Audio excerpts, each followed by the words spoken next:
ಕತೆ ಹೇಳುವುದನ್ನು ನಿಮ್ಮಿಂದ ಕಲಿಯಬೇಕು. ಅದೆಷ್ಟು ಸ್ವಾರಸ್ಯವಾಗಿ ಹೇಳುತ್ತೀರಿ. ನಿಮ್ಮ ಕಥೆಯಲ್ಲಿ ವಾಸ್ತವ ಎಷ್ಟೋ ಕಲ್ಪನೆ ಎಷ್ಟೋ ಎನ್ನುವುದು ಗೊತ್ತೇ ಆಗುವುದಿಲ್ಲ. ಕತೆ ಹೇಳುವ ಕಲೆ ನಿಮಗೆ ಚೆನ್ನಾಗಿ ಒಲಿದಿದೆ. ಅದು ಕಲ್ಪನೆಯಲ್ಲ ದೇವಿ, ನಿಜಕ್ಕೂ ನಡೆದ ಘಟನೆ, ಸಂಪೂರ್ಣ ವಾಸ್ತವ. ಏಕೆ ನಂಬಿಕೆ ಬಾರದೆ? ಅಲ್ಲವೇ ಮತ್ತೆ, ಶುದ್ಧ ಸುಳ್ಳಿನ ಕಂತೆ. ನೀವು ಮೀನಿನ ರೂಪದಲ್ಲಿದ್ದೀರಂತೆ, ನದಿಯೊಳಗೆ ಅಡಗಿದ್ದೀರಂತೆ. ಅದು ಹೇಗೆ ಸಾಧ್ಯ? ಕತೆ ಹೆಣೆಯುವುದಕ್ಕೂ ಒಂದು ಮಿತಿ ಬೇಡವೇ? ಇದು ಕಥೆಯೇ ಆಗಿದ್ದರೂ ಸತ್ಯ ಘಟನೆ. ಹೆಣೆದ ಕಥೆಯೂ ಅಲ್ಲ, ಕಲ್ಪನೆಯೂ ಅಲ್ಲ. ಸತ್ಯವೇ ಅಷ್ಟು ಸ್ವಾರಸ್ಯಕರವಾಗಿದೆ. ನಾನೇನು ಮಾಡಲಿ? ನಾನಂತೂ ನಂಬಲು ಸಿದ್ಧಳಿಲ್ಲ. ನೀವು ಮೀನಿನ ರೂಪ ಧರಿಸಿ ನೀರಿನಲ್ಲಿ ಈಜುವುದು ಅಸಾಧ್ಯ. ಒಂದು ವೇಳೆ ನಿಜವೇ ಆಗಿದ್ದರೆ ಎಲ್ಲಿ? ಈಗೊಮ್ಮೆ ಮತ್ಸ್ಯ ರೂಪ ಧರಿಸಿ ನೋಡೋಣ. ದೇವಿ, ಅದರಲ್ಲಿ ಅಸಾಧ್ಯವಾದದ್ದು ಏನಿದೆ? ಈ ಹಿಂದೆ ನಾನು ಮತ್ಸ್ಯರೂಪ ತಾಳಿದ್ದನ್ನ ನೀವು ಮರೆತಿರುವಿರಿ ಎಂದೆನಿಸುತ್ತಿದೆ ಲಕ್ಷ್ಮೀದೇವಿ. ಲಕ್ಷ್ಮೀದೇವಿ? ನೀವೇಕೆ ನನ್ನನ್ನು ಲಕ್ಷ್ಮೀದೇವಿ ಎಂದು ಕರೆಯುತ್ತಿದ್ದೀರಿ? ನನ್ನ ಹೆಸರು ನಿಯತಿ ಎಂದಲ್ಲವೇ? ಆಗಲಿ, ನಿಯತಿ ಎಂದೇ ಇಟ್ಟುಕೊಳ್ಳೋಣ. ಇಟ್ಟುಕೊಳ್ಳುವುದೇನು ಬೇಡ, ನನ್ನ ಹೆಸರು ನಿಯತಿ ಎಂದೇ. ನೀವು ಮಾತು ತಪ್ಪಿಸಬೇಡಿ. ನಾನು ಮಾತು ತಪ್ಪಿಸುತ್ತಿಲ್ಲ ನಿಯತಿ. ಆಗಲಿ, ನನ್ನಿಂದೇನಾಗಬೇಕಾಗಿದೆ ಹೇಳಿ. ನಿಮ್ಮ ಲಕ್ಷ್ಮಿಗೇನೋ ನಿಮ್ಮ ಮತ್ಸ್ಯಾವತಾರದ ಕತೆ ತಿಳಿದಿರಬಹುದು, ಆದರೆ ಇಲ್ಲಿಯವರೆಗೂ ನಾನು ಕೇಳಿಲ್ಲ. ನೀವು ಕತೆ ಹೇಳುವುದರಲ್ಲಿ ಪ್ರವೀಣರು. ನನಗೆ ಕತೆ ಕೇಳುವುದೆಂದರೆ ಪ್ರಾಣ. ನೀವು ಯಾವಾಗ ಮತ್ಸ್ಯರೂಪ ತಾಳಿದಿರಿ? ಅದಕ್ಕೆ ಕಾರಣವೇನಾಗಿತ್ತು? ನಾನೀಗ ಕೇಳಲು ಕಾತರಳಾಗಿದ್ದೇನೆ. ಹಾಗೆಯೇ ಆಗಲಿ. ಕಥೆ ಕೇಳುವವರು ಇರಬೇಕಾದರೆ ಹೇಳುವುದಕ್ಕೆ ಕಷ್ಟವೇನು? ಅದು ಸತ್ಯಯುಗ. ಆಗ ಭೂಮಿಯ ಮೇಲೆ ಮನು ಎಂಬ ಹೆಸರಿನ ರಾಜನಿದ್ದ. ಆತ ಮಹಾನ್ ವಿಷ್ಣು ಭಕ್ತ. ನ್ಯಾಯ, ನೀತಿ, ಧರ್ಮಗಳನ್ನು ಪಾಲಿಸುತ್ತಾ ಆಳ್ವಿಕೆಯನ್ನು ನಡೆಸುತ್ತಿದ್ದ. ಒಮ್ಮೆ ಅವನು ನದಿಯಲ್ಲಿ ಸ್ನಾನ ಮಾಡುತ್ತಿರುವಾಗ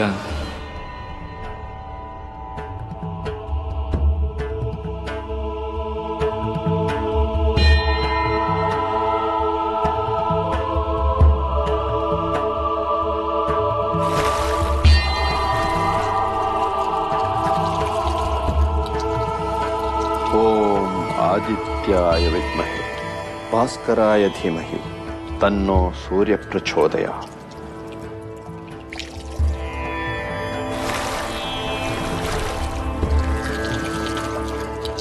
ಓಂ ಆದಿತ್ಯಾಯ ವಿದ್ಮಹೆ ಭಾಸ್ಕರಾಯ ಧೀಮಹಿ ತನ್ನೋ ಸೂರ್ಯ ಮಹಾರಾಜ, ನನ್ನನ್ನು ಕಾಪಾಡಿ, ನನ್ನನ್ನು ಕಾಪಾಡಿ. ಮಹಾರಾಜ, ನನ್ನನ್ನು ನೀರಿಗೆ ಬಿಡಬೇಡಿ, ದಯಮಾಡಿ ಕಾಪಾಡಿ. ಮಹಾರಾಜ, ಬೊಗಸೆಯಿಂದ ನನ್ನನ್ನು ಚೆಲ್ಲಬೇಡಿ, ಪ್ರಾಣ ಭಿಕ್ಷೆ ನೀಡಿ. ನೀರಿನಲ್ಲಿ ನಿನಗೇನು ಅಪಾಯವಿದೆ ಮತ್ಸ್ಯ? ಹೆದರಬೇಡ. ನಿನ್ನ ಹೆದರಿಕೆಗೆ ಕಾರಣವೇನೆಂದು ಹೇಳು, ನಾನು ನಿನ್ನನ್ನು ಕಾಪಾಡುತ್ತೇನೆ. ಈ ನದಿಯ ತುಂಬ ದೊಡ್ಡ ದೊಡ್ಡ ಮೀನುಗಳಿವೆ. ಅವು ನನ್ನನ್ನು ತಿಂದು ಹಾಕುತ್ತವೆ. ಅವುಗಳಿಂದ ಜೀವ ಉಳಿಸಿಕೊಳ್ಳುವುದು ಕಷ್ಟವಾಗಿ ಬಿಟ್ಟಿದೆ. ಅದಕ್ಕಾಗಿಯೇ ನಾನು ನಿಮ್ಮ ಬೊಗಸೆಯೊಳಗೆ ಬಂದೆ. ದಯವಿಟ್ಟು ನಾನು ಜೀವಿಸಲು ಬೇರೆ ವ್ಯವಸ್ಥೆ ಮಾಡಿ. ಈ ನದಿಯಲ್ಲಿ ಮಾತ್ರ ಬಿಡಬೇಡಿ. ಮೀನು ಜೀವದಾನ ಬೇಡುತ್ತಿದೆ. ಅರ್ಘ್ಯದ ನೀರನ್ನು ನದಿಗೆ ಬಿಡುವುದು ಧರ್ಮ. ಮೀನಿನ ಜೀವ ಕಾಪಾಡುವುದು ಅದಕ್ಕಿಂತ ದೊಡ್ಡ ಧರ್ಮ. ಏನು ಯೋಚಿಸುತ್ತಿರುವಿರಿ ಮಹಾರಾಜ? ನಿಮ್ಮ ಬೆರಳು ಸಂದುಗಳಿಂದ ನೀರು ಸೋರಿ ಹೋಗುತ್ತಿದೆ. ಹಾಗೆಯೇ ಆಗಲಿ. ನಾನು ನಿನಗೆ ನನ್ನ ಅರಮನೆಯಲ್ಲಿ ವ್ಯವಸ್ಥೆ ಮಾಡುತ್ತೇನೆ. ನನ್ನ ರಾಜ್ಯದ ಪ್ರತಿಯೊಂದು ಜೀವಿಯ ರಕ್ಷಣೆ ನನ್ನ ಹೊಣೆ. ಅದು ನನ್ನ ಕರ್ತವ್ಯ. ಅದೇ ನನ್ನ ಧರ್ಮ ಕೂಡ. ಚಿಂತೆ ಬೇಡ ಮತ್ಸ್ಯ. ಇನ್ನು ಮುಂದೆ ನಿನ್ನ ರಕ್ಷಣೆಯ ಜವಾಬ್ದಾರಿ ನನ್ನದು.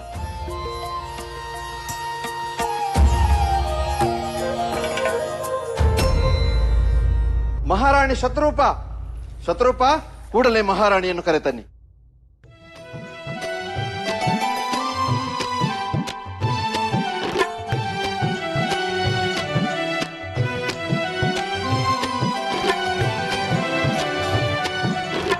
ಅರೆ ಮೀನು?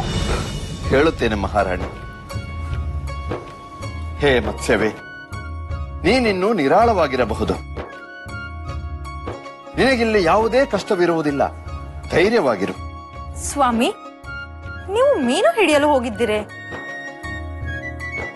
ಮಹಾರಾಣಿ, ಅದೊಂದು ದೊಡ್ಡ ಕತೆ. ಎಲ್ಲವನ್ನು ವಿವರಿಸಿ ಹೇಳುತ್ತೇನೆ. ಮಹಾರಾಜ, ಅದು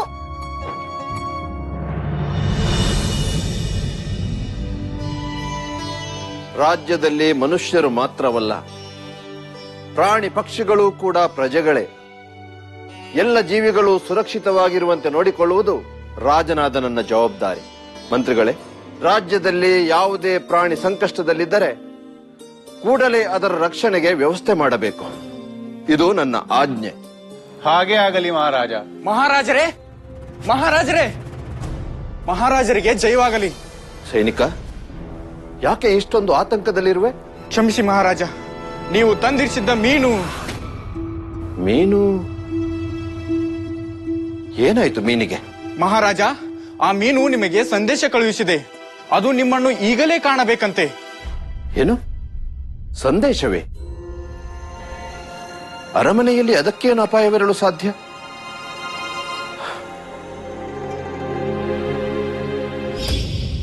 ಮತ್ತಿನ್ನೇನು ಸಮಸ್ಯೆ ಆಗಿರಬಹುದು? ಮನು ಮಹಾರಾಜ ಪ್ರಾಣಿಗಳನ್ನು ತನ್ನ ರಾಜ್ಯದ ಪ್ರಜೆಗಳು ಎನ್ನುತ್ತಿದ್ದರಲ್ಲವೇ? ಇಂಥವರ ರಕ್ಷಣೆಯಲ್ಲಿದ್ದ ಮೀನು ತೊಂದರೆಗೆ ಹೇಗೆ ಸಿಲುಕಿತು? ನಿಮ್ಮಂತೆಯೇ ಮನು ಮಹಾರಾಜನಿಗೂ ಈ ವಿಷಯ ಅಚ್ಚರಿಯನ್ನುಂಟು ಮಾಡಿತು. ವಿಷಯ ತಲುಪಿದೊಡನೆ ಅವರು ಅರಮನೆಗೆ ಧಾವಿಸಿದರು. ಅಲ್ಲಿ ಕಂಡು ಬಂದ ದೃಶ್ಯ ವಿಚಿತ್ರವಾಗಿತ್ತು. ಸ್ವತಃ ತಮ್ಮ ಕಣ್ಣುಗಳಿಂದ ನೋಡುತ್ತಿದ್ದರೂ ಮನು ಮಹಾರಾಜರಿಗೆ ತಾವು ಕಾಣುತ್ತಿರುವುದನ್ನು ನಂಬಲು ಸಾಧ್ಯವಾಗಲಿಲ್ಲ. ಏನು? ಪ್ರತ್ಯಕ್ಷವಾಗಿ ತಾವೇ ಕಂಡರೂ ನಂಬಲು ಸಾಧ್ಯವಾಗಲಿಲ್ಲವೇ? ಅಲ್ಲಿ ಅಂಥದ್ದೇನು ವಿಚಿತ್ರ ಘಟಿಸಿತು? ಈ ಕಥೆಯಂತೂ ಬಹಳ ಕುತೂಹಲಕರವಾಗಿದೆ. ನೀವು ಬೇಕೆಂದೇ ನನ್ನನ್ನು ಅಚ್ಚರಿಯಲ್ಲಿ ನಿಲ್ಲಿಸುತ್ತಿದ್ದೀರಿ. ಮುಂದೇನಾಯಿತು ಹೇಳಿ. ನಡುವೆಯೇ ತಡೆದು ನನ್ನನ್ನು ಪ್ರಶ್ನಿಸಿದವರು ನೀವೇ ಅಲ್ಲವೇ ನಿಯತಿ? ಇರಲಿ, ಮನು ಮಹಾರಾಜರು ಆ ಮೀನನ್ನು ನದಿಯಿಂದ ಹೇಗೆ ತಂದಿದ್ದರು ಹೇಳಿ? ಬೊಗಸೆಯಲ್ಲಿ ಎತ್ತಿಕೊಂಡು ತಂದಿದ್ದರು. ಹೌದು, ಬೊಗಸೆಯಲ್ಲಿ ಹಿಡಿಸುವಷ್ಟು ಆ ಚಿಕ್ಕ ಮೀನನ್ನು ದೊಡ್ಡ ಗಾತ್ರದ ಪಾತ್ರೆಯಲ್ಲಿ ಇರಿಸಿದ್ದರು. ಆದರೆ ಆ ಮೀನು ಒಂದೇ ದಿನದಲ್ಲಿ ಪಾತ್ರೆಗಿಂತಲೂ ದೊಡ್ಡದಾಗಿ ಬೆಳೆದು ಬಿಟ್ಟಿತು. ಏನು? ಪಾತ್ರೆಗಿಂತ ದೊಡ್ಡದಾಗಿ ಬೆಳೆಯುತ್ತೆ? ಅದು ಹೇಗೆ ಸಾಧ್ಯ? ಅಷ್ಟು ಶೀಘ್ರವಾಗಿ ಯಾವುದಾದರೂ ಪ್ರಾಣಿ ಬೆಳೆಯುವುದು ಸಾಧ್ಯವೇ? ಸಾಧ್ಯವಿಲ್ಲವೆಂದೇ ಮನು ಮಹಾರಾಜರಿಗೆ ಅಚ್ಚರಿಯಾದದ್ದು. ತಾವು ಕಾಪಾಡಿದ ಪುಟ್ಟ ಮೀನು ಈಗ ಬೃಹದಾಕಾರವಾಗಿ ಬೆಳೆದು ಬಿಟ್ಟಿತ್ತು. ಅದರ ತಲೆ ಹಾಗೂ ಬಾಲ ಪಾತ್ರೆಯಿಂದ ಆಚೆಗೆ ಚಾಚಿಕೊಂಡಿದ್ದವು.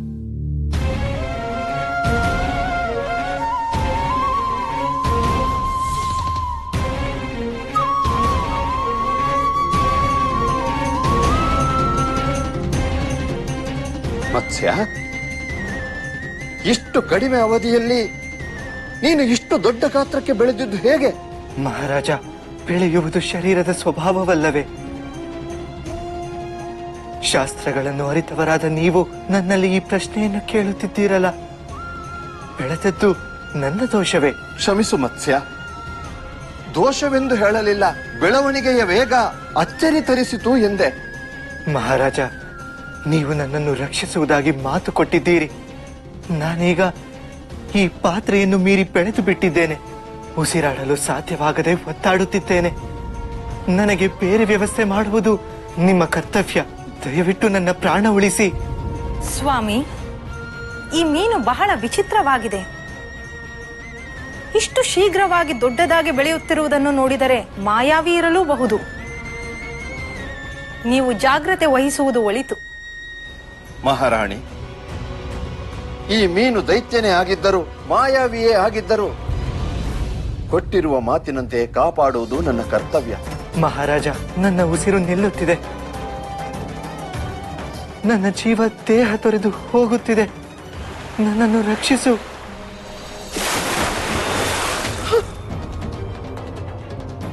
ನನ್ನ ಉಸಿರು ಕಟ್ಟುತ್ತಿದೆ. ಇನ್ನೂ ವೇಗವಾಗಿ ನೀರು ಹಾಕಿ.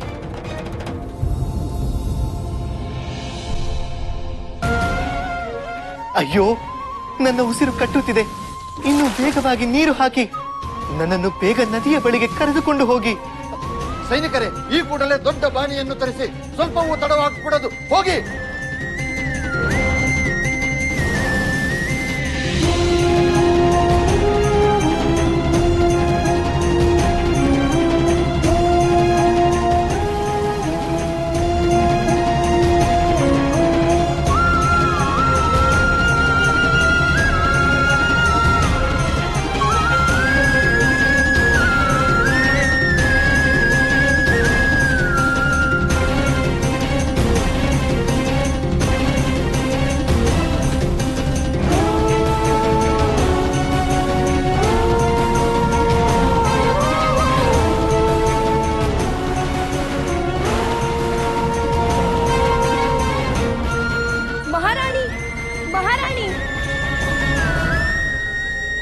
ಏನಾಯ್ತು ದಾಸಿ? ಏಕೆ ಇಷ್ಟೊಂದು ಆತಂಕದಲ್ಲಿರುವೆ? ಈ ಅಪರಾತ್ರಿಯಲ್ಲಿ ನಮ್ಮನ್ನ ಅರಸಿ ಬರಬೇಕಾದ ಅನಿವಾರ್ಯತೆಯಾದರೂ ಏನು? ಮಹಾರಾಣಿ, ಆ ಮೀನು ಅಲ್ಲಿ. ಆ ಮೀನು ಮತ್ತೆ ಅಪಾಯದಲ್ಲಿದೆಯೇ?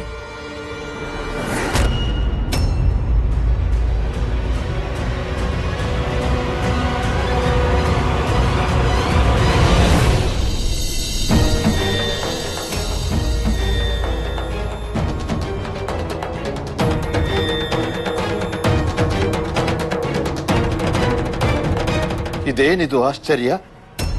ಮೀನು ಬಾಣಿಯನ್ನು ಮೀರಿ ಬೆಳೆದು ಬಿಟ್ಟಿದೆ. ನಾನು ಹೇಳಲಿಲ್ಲವೇ, ಇದು ಖಂಡಿತವಾಗಿಯೂ ಸಾಮಾನ್ಯ ಮೀನಲ್ಲ. ಯಾವ ಜಾತಿಯ ಮೀನು ಇಷ್ಟು ವೇಗವಾಗಿ ಬೆಳೆಯುವುದಿಲ್ಲ. ನಾವು ಇದನ್ನು ಬಾನಿಯೊಳಗೆ ಬಿಟ್ಟು ಒಂದು ದಿನವೂ ಕಳೆದಿಲ್ಲ. ಮತ್ಸ್ಯ, ಖಂಡಿತವಾಗಿಯೂ ನೀನು ಸಾಮಾನ್ಯ ಮತ್ಸ್ಯವಾಗಿರಲು ಸಾಧ್ಯವಿಲ್ಲ ಎನ್ನುವುದಕ್ಕೆ ನಿನ್ನ ಈ ಬೆಳವಣಿಗೆಯೇ ಸಾಕ್ಷಿ. ಯಾರು ನೀನು? ನೀನು ಯಾವ ಉದ್ದೇಶದಿಂದ ಇಲ್ಲಿಗೆ ಬಂದಿರುವೆ? ದಯಮಾಡಿ ತಿಳಿಸು. ಅದೊಂದು ನನಗೆ ತಿಳಿಯದು ಮಹಾರಾಜ. ಈ ನನ್ನ ಬೆಳವಣಿಗೆಯ ಬಗ್ಗೆ ಸ್ವತಃ ನಾನೇ ಆತಂಕಗೊಂಡಿದ್ದೇನೆ. ಈ ಬಾನಿಯಲ್ಲಿ ನನ್ನ ದೇಹ ಹಿಡಿಸುತ್ತಿಲ್ಲ. ಉಸಿರಾಡಲು ಸಾಧ್ಯವಾಗದೆ ಕಷ್ಟಪಡುತ್ತಿದ್ದೇನೆ. ದಯಮಾಡಿ ನನ್ನನ್ನು ಇಲ್ಲಿಂದ ಸ್ಥಳಾಂತರಗೊಳಿಸಿ ನನ್ನನ್ನು ಕಾಪಾಡಿ. ನಿನ್ನನ್ನು ಇದಕ್ಕಿಂತ ದೊಡ್ಡ ಬಾನಿಯಲ್ಲಿ ಇರಿಸಿದರೆ ನಾಳೆಯ ವೇಳೆಗೆ ನೀನು ಅದನ್ನೂ ಮೀರಿ ಬೆಳೆದು ಬಿಡುವೆ. ನಿನ್ನ ಗಾತ್ರಕ್ಕೆ ನದಿಯೇ ಸರಿಯಾದ ಜಾಗ. ನೀನೀಗ ಸಾಕಷ್ಟು ದೊಡ್ಡ ಆಕಾರ ಹೊಂದಿರುವುದರಿಂದ ನದಿಯಲ್ಲಿ ನಿನಗೆ ಯಾರೂ ತೊಂದರೆ ಕೊಡಲಾರರು. ಹಾಗೆ ಆಗಲಿ ಮಹಾರಾಜ. ನೀವು ಹೇಳುವ ಮಾತು ಸರಿಯಾಗಿದೆ. ನಾಳೆಗೆ ನನ್ನ ಗಾತ್ರ ಮತ್ತಷ್ಟು ದೊಡ್ಡದಾಗಬಹುದು. ನನಗೆ ಈಗ ನದಿಯೇ ಸರಿಯಾದ ಜಾಗ.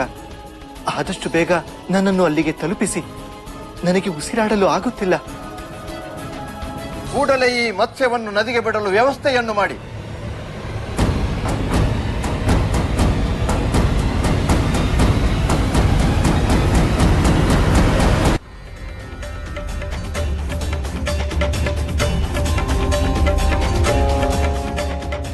ಮಹಾರಾಜ, ಮಹಾರಾಜ, ನನ್ನನ್ನು ಕಾಪಾಡಿ.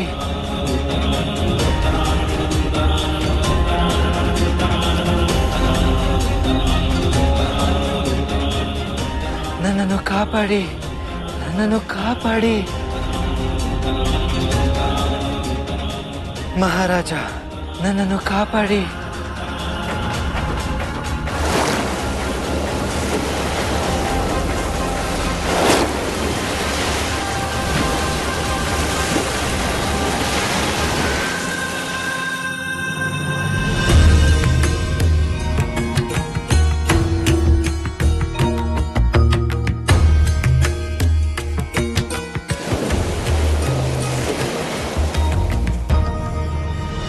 ಧನ್ಯವಾದಗಳು ಮಹಾರಾಜ. ನೀವು ಮತ್ತೊಮ್ಮೆ ನನ್ನ ಜೀವವನ್ನು ಉಳಿಸಿದಿರಿ. ನಿಮಗೆ ನಾನು ಸದಾ ಋಣಿಯಾಗಿರುತ್ತೇನೆ. ಋಣದ ಮಾತೆಲ್ಲಿಂದ ಮತ್ಸ್ಯ? ನಿನ್ನ ಸೇವೆ ಮಾಡುವ ಅವಕಾಶ ಕೊಟ್ಟು ನೀನೇ ನನಗೆ ಉಪಕರಿಸಿದ್ದೀಯ. ನಿನಗೆ ಧನ್ಯವಾದಗಳು. ಇಂತಹ ಮಾತುಗಳು ಸಜ್ಜನರ ಬಾಯಿಂದಲಷ್ಟೇ ಬರಲು ಸಾಧ್ಯ. ಮಹಾರಾಜ, ನಿಮ್ಮಂತಹ ಮಹಾತ್ಮರ ಸಂಪರ್ಕ ಪಡೆದು ನಾನು ಧನ್ಯನಾದೆ. ನಿಶ್ಚಿಂತೆಯಿಂದ ಇರು ಮತ್ಸ್ಯ. ನಿನ್ನ ಕಾವಲಿಗೆ ನನ್ನ ಸೇವಕನನ್ನು ನೇಮಿಸುತ್ತೇನೆ. ನಿನಗೇನೇ ಸಮಸ್ಯೆ ಉಂಟಾದರೂ ನನಗೆ ಕರೆ ಕಳುಹಿಸು. ಮೊದಲೇ ನಾನು ಮಾತು ಕೊಟ್ಟಿದ್ದೇನೆ, ನಿನ್ನ ರಕ್ಷಣೆಯ ಹೊಣೆ ನನ್ನದು.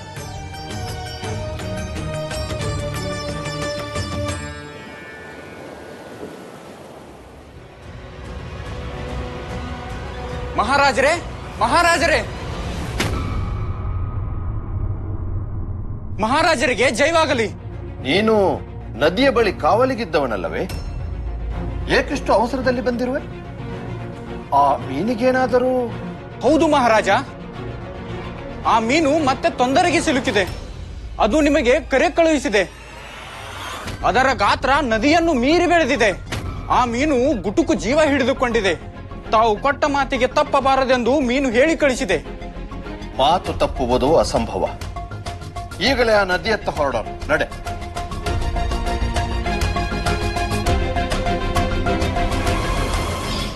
ಮೆಚ್ಚಲೇಬೇಕು ನಿಮ್ಮ ಕಲೆಗೆ. ಕತೆ ಕಟ್ಟುವುದು ಎಂದರೆ ಇದೆ. ಮೀನು ನದಿಗಿಂತ ದೊಡ್ಡ ಗಾತ್ರದಲ್ಲಿ ಬೆಳೆಯಿತು ಎಂಬುದು ನಂಬಲು ಸಾಧ್ಯವೇ? ತಾವೇಕೋ ತೀರ ಸುಳ್ಳು ಸುಳ್ಳು ಕತೆ ಕಟ್ಟುತ್ತಿದ್ದೀರಿ ಎನಿಸುತ್ತಿದೆ. ಯಾರಾದರೂ ತೀರ ಇಷ್ಟು ಸುಳ್ಳು ಹೇಳುತ್ತಾರೆಯೇ? ಕತೆಯನ್ನಾದರೂ ನಂಬುವಂತೆ ಹೇಳಬೇಕಲ್ಲವೇ? ಸುಳ್ಳೆ ದೇವಿ, ಇಲ್ಲಿ ಸುಳ್ಳು ಎಲ್ಲಿಂದ ಬಂತು? ಎಲ್ಲವೂ ನಾನು ಹೇಳಿದಂತೆಯೇ ನಡೆದಿತ್ತು. ಅಥವಾ ಅಲ್ಲಿ ಏನು ನಡೆದಿತ್ತೋ ನಾನು ಅದನ್ನೇ ಹೇಳುತ್ತಿದ್ದೇನೆ.